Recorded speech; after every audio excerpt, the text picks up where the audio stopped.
네, 오늘 본문 16절에서 이사야는 이 증거 문서를 밀봉하고 이 가르침을 봉인한다고 합니다. 여기서 증거 문서란 이사야가 전한 하나님의 말씀인데요. 특별히 7장과 8장에 관련된 내용일 겁니다. 그가 증거 문서를 봉인한다는 것은 이사야가 당분간 그의 공적인 예언 활동을 하지 않겠다는 것인데요. 그리고 17절에서 이사야는 하나님이 하시는 일을 잠잠히 기다리겠다고 합니다. 하나님이 비록 야곱의 집에 대하여 얼굴을 가리고 계시지만 외면하고 계시다는 것이죠. 그렇지만 이사야는 하나님을 곧 하나님의 은혜를 기다리겠다고 하는데요. 하나님의 은혜, 하나님이 하실 일은 그들의 구원을 위해 하나님께서 하실 일인데요. 이사야를 통해서 그리고 그의 아이들 이름을 통해서 이것을 약속하셨거든요.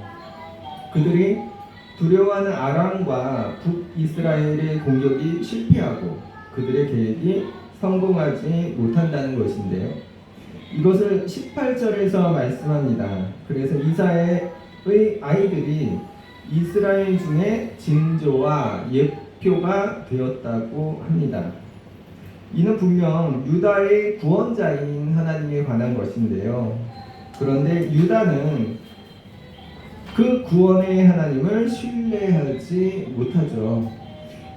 유다의 왕도, 유다의 백성도 하나님이 아닌 다른 것에 더 의지합니다. 유다가 정치적으로 아수르를 의지했다면 그들의 영적인 의지는 어디에 있었는지를 19절에서 보여주고 있습니다. 하나님을 믿는 사람들이 신접한 자와 마술사에게 묻고 있는 거예요.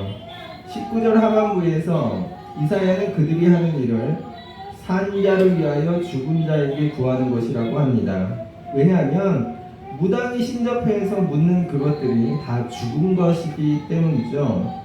이렇게 하나님의 말씀이 아니라 다른 것을 의지하고 연연하는 사람들이 어떻게 되는지 그걸 20절부터 보여주는데요. 20절 하반부에서 그들이 정녕 아침빛을 보지 못한다고 합니다. 이 땅으로 헤매며 공고하며 굶주릴 것이라고요. 그리고 그들이 굶주리니까 배고프니까 자기 왕과 자기의 하나님을 저주할 것이고, 여기서 이제 자기의 하나님이라는 것은 그들이 의지했던 그 신들이겠죠.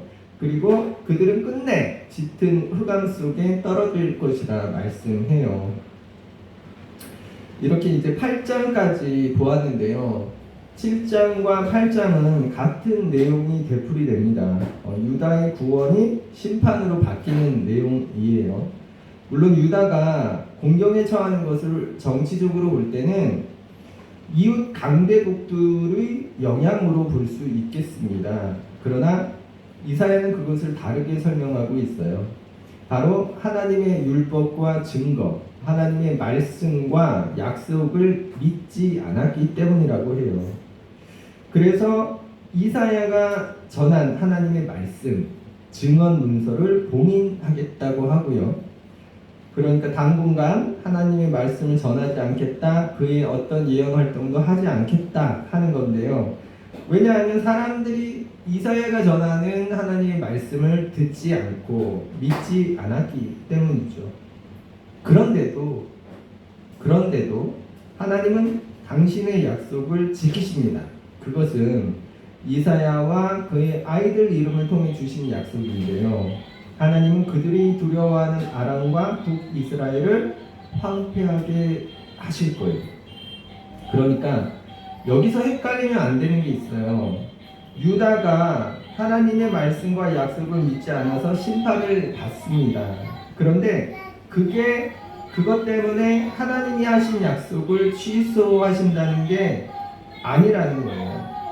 그들이 그럴지언정 하나님은 그들에게 하신 약속을 지키시는 거예요.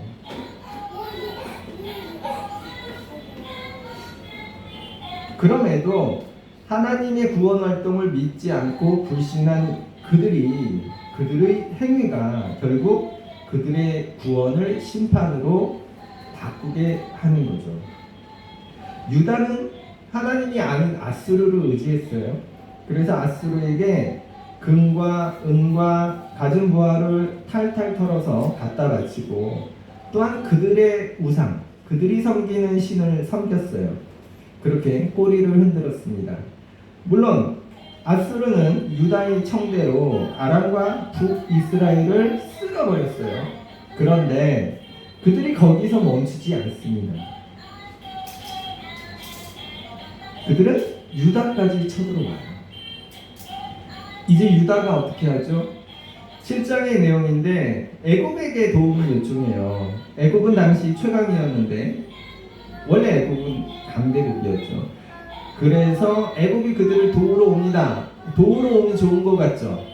이게 다른 말로 바꾸면 유다 땅이 전쟁터가 되는 겁니다.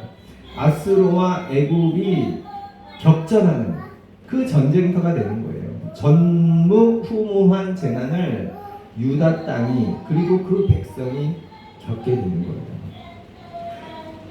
이거는요, 하나님이 하시는 심판이라기보다 그들 스스로가 자처한 그들이 만든 자기 심판이라 할 수 있어요. 그런데 7장과 8장의 내용이 조금 다른 부분이 있습니다. 8장에서는 그런데도 구원하시는 하나님이 나와요. 그렇게 불순종의 자리, 믿음 없는 자리에 있는데도 하나님은 끝내 그들을 구원하시겠다고 하세요. 이 내용이 9장에서 이어집니다. 9장 1절에서 어둠 속에서 고통받던 백성에게 어둠이 거칠 날이 온다고 말씀하고요. 2절에서는 흑암에 행하던 백성이 큰 빛을 보게 되고요. 그늘진 땅의 사람들이 에게 빛이 비친다고 해요. 3절에서는 그들이 추수하는 것과 같은 즐거움을, 그런 기쁨을 누리게 될 것이라 하고요. 4절에서는 그들의 어깨를 무겁게 했던 압제의 멍에가 또 압제자의 막대기를 주님이 꺾으신다고 말씀해요. 그리고 군인들의 군화와 피 묻은 옷들이 불에 타서 사라질 것이다 말씀합니다. 왜냐? 여기서 6절과 9장 6절과 7절을 보겠습니다.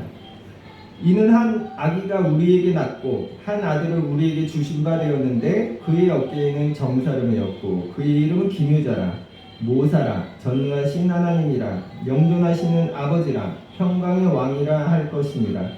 그 정사와 평강의 더함이 무궁하며 또 다윗의 왕자와 그의 나라에 군림하여 그 나라를 굳게 세우고 지금 이후로 영원히 정의와 공의로 그곳을 보존하실 것이라. 만군의 여호와의 열심히 일을 이루시리라. 자, 6절과 7절은 평화와 수확의 기쁨을 누릴 수 있게 되는 그 이유에 대한 것인데, 여기서 한 아이를 전능하신 하나님 평강의 왕이라고 합니다. 또 다윗 왕조에게서 나기 때문에 이런 이유가 예수님으로 볼 수 있는 건데요.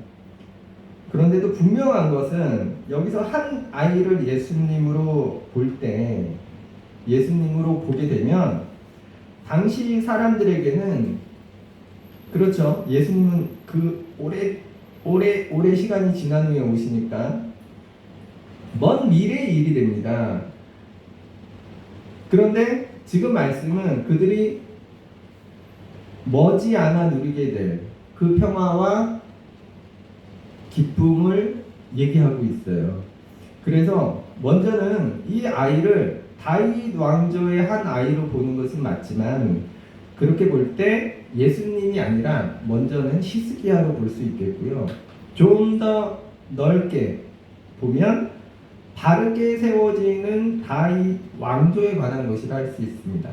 그러니까 1절에서 5절 이 내용이 보여주는 수확의 기쁨과 그런 기쁨과 평화의 모습은 압제자로부터의 해방에 관한 것인데, 여기서 압제자는 뭐 아람과 북이스라엘을 포함해서 아수르가 되겠죠.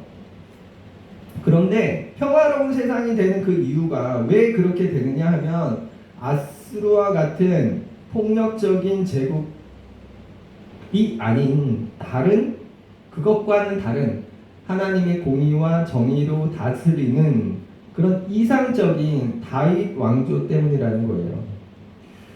아수르는 다른 나라를 점령해 나갔죠. 아수르는 폭력으로 세계 질서를 만들어 갔습니다.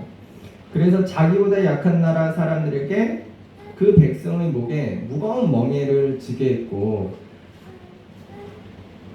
무서운 막대기로 그 백성을 위협했어요. 그러나 사람들이 평화를 누리고 수학의 즐거움과 같은 것을, 그런 기쁨을 맛보게 되는 그런 세상은 아수르와 같은 나라에서 오는 게 아니고 힘으로 되는 세상이 아니고요.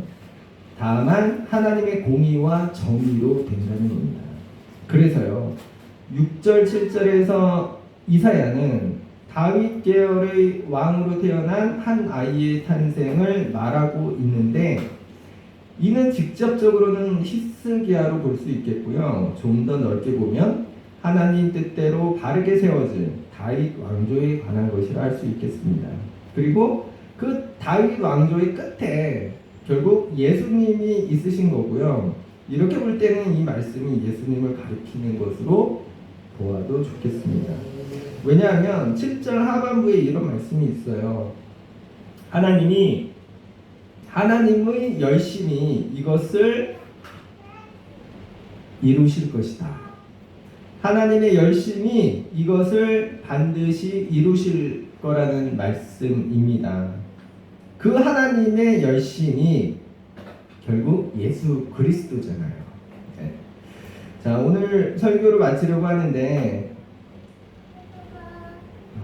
우리가 살면서 어려움이 옵니다. 어려움이 올 때 우리는 하나님을 붙잡아야 하는데요.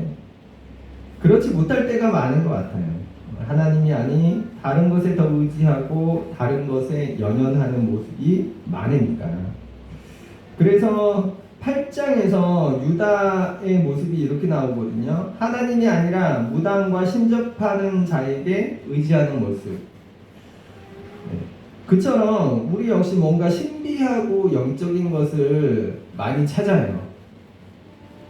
유명한 기도원에 가서 안수 받으려고 열심을 내기도 합니다. 그런데 지금 이사야는 우리에게 뭐라고 권고하냐 하면, 그런 것들을 의지하지 말고 오직 하나님의 말씀과 그 약속을 붙잡으라 권고하고 있어요.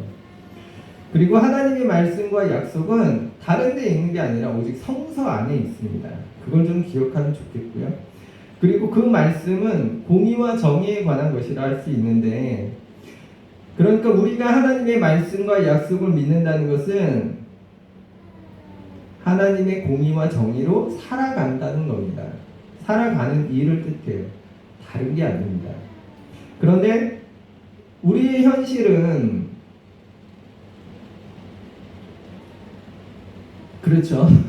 그분의 뜻대로, 그분의 공의와 그분의 정의로 살아가지 못하는 것 같아요. 그런데 문제가 뭐냐면, 우리가 그분의 뜻대로 살아가지 못하면, 곧 그분의 공의와 정의와 다르게 살아가면 이 땅이 그분의 뜻과는 다른 모습으로 자꾸 변하게 되는 거예요. 거기에는 아수르와 같은 폭력과 힘이 가득할 거고, 우리는 그것들로 인해 우리 어깨에 스스로 멍에를 지게 되는 거예요. 그들의 막대기에 휘둘리게 되는 겁니다. 그러니까 알고 보면 하나님의 말씀대로 살아가는 일이 우리를 스스로 구원하는 거고요. 하나님이 아닌 다른 것을 의지하는 일이 우리 스스로 나를 심판으로 몰고 가는 게 됩니다. 우리가 이 사실을, 이 공식을 좀 믿기 바라고요. 이제라도 세상이 아닌 하나님만을 믿고 의지하는 우리가 되면 좋겠습니다. 그리고 9장 6절 7절은요, 우리가 사는 세상이 언제 평화롭게 되는지를 알려줍니다. 그 이유가, 그런 세상에 오는 이유는 하나님의 공의와 정의로 다스리는 사람들 때문이라는 거예요.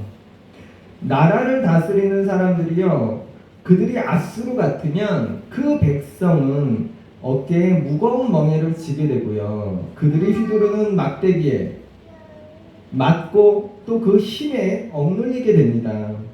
이런 사람들은 지도자가 아니라 압제자인 거예요. 그래서 우리가 좀 똑바로 나라의 지도자를 뽑으면 좋겠고, 지금 우리 현실을 제대로 인식하면 좋겠어요. 지금 이 나라의 지도자가 하나님의 공평과 정의로 나라를 다스리는지 아니면 앗수르 같은 모습인지. 그리고요, 비록 우리가 하나님의 말씀과 약속을 믿지 못하고 다른 길로 갔더라도 하나님은 우리를 절대 포기하지 않으신다는 거예요.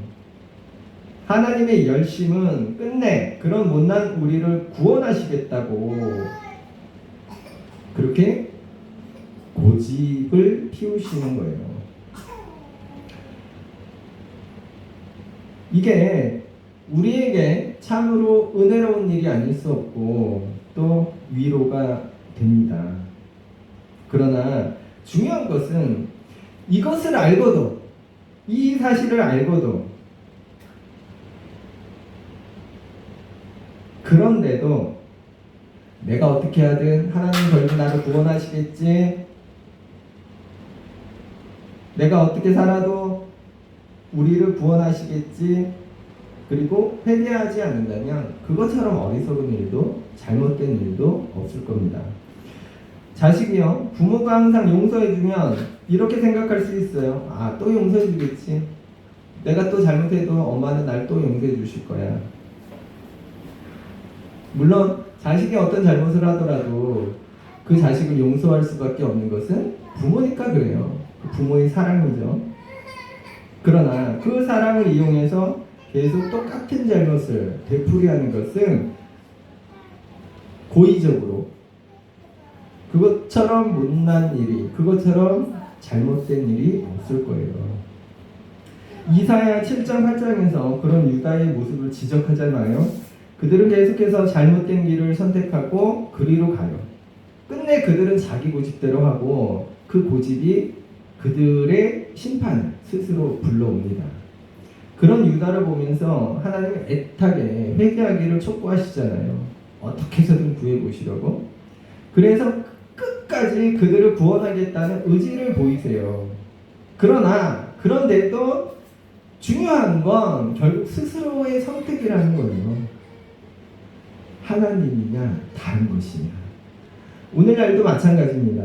하나님은 우리를 구원하시려고 자기 독생자를 보내셨어요. 그런데 아직도 그를 믿지 않는 사람들이 많죠. 또 예수를 알고 교회에 다니고 예배도 드리는데 마치 유다가 이사야의 말씀을 듣지 않는 것처럼, 하나님의 말씀을 듣지 않은 것처럼, 그 약속을 믿지 않는 것처럼 우리 역시 그런 유다의 모습으로 하나님이 아닌 세상을 더 의지하고 하나님이 아닌 다른 것을 더 믿고 그렇게 살아가는 모습이 있지 않은가요?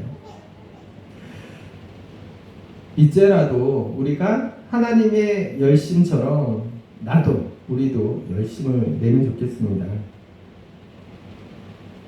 그 열심은 다른 게 아니고요, 하나님의 말씀과 약속을 굳게 믿는 겁니다. 하나님의 말씀과 약속을 굳게 믿는 것, 그게 우리가 내야 하는 열심이고요. 그리고 우리가 할 수 있는 것도 사실 알고 보면 그것뿐인 것 같아요.